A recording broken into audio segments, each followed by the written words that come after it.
Hamilton espère que la FIA le préservera des migraines et d'une retraite anticipée. Lewis sous-entend que les pilotes n'assument pas leur opinion sur le marsouinage. Clash Lewis. C'est toujours intéressant de voir les perspectives et les opinions des gens sous différents angles. Devant vous, c'est une chose, et en coulisses, les gens disent parfois des choses différentes. En fin de compte, la sécurité est la chose la plus importante. Et il y a au moins un pilote dans chaque équipe qui s'est exprimé à ce sujet. Je pense pas que ça va changer grand-chose, mais il y a beaucoup de choses à faire. C'est positif que la FIA travaille parce que nous avons cette voiture pour les prochaines années.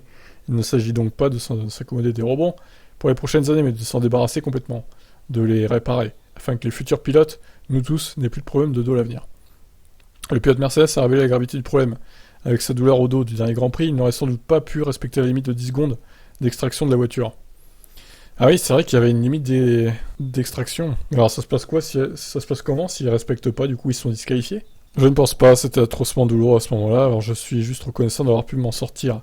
Lewis a dit encaisser aussi des chocs de 10 grammes dans son dos et admet souffrir de beaucoup plus de migraines cette année. Je n'ai pas vu de spécialiste à ce sujet, donc je l'ai pas trop pris au sérieux, j'ai juste pris des antidouleurs. J'espère que je n'aurai pas de commotion cérébrale. Si la solution n'est pas trouvée définitivement par la FIA, Lewis Hamilton pourrait-il accepter de rester en F1 dans ces conditions l'an prochain?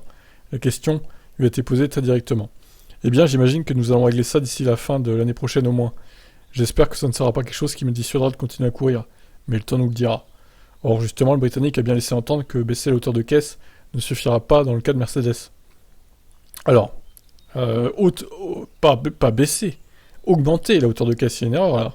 C'est en augmentant la hauteur de caisse que le marsouinage s'en va, hein. C'est pas en baissant la hauteur de caisse, au contraire.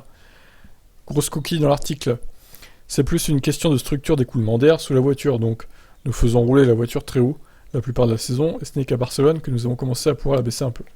Et nous avons eu aucun rebondissement pour la première fois à Barcelone, sauf dans les virages à grande vitesse. Même lorsque nous avons élevé la voiture à Monaco et Bakou, ça rebondit toujours. Et nous ne pouvons pas aller plus haut, en fait. Nous sommes limités par la suspension arrière maintenant. Bah tu changes la suspension arrière, Lewis. Enfin, pas toi, mais ton équipe. Dans la dernière course et les courses précédentes, nous avons élevé la voiture, et vous avez toujours les rebonds.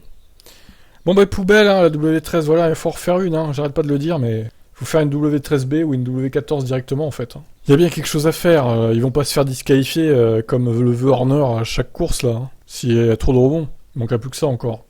Imaginez, trop de rebonds, allez, les deux Mercedes disqualifiés, ça dégage. Oh, ça serait vraiment trop là.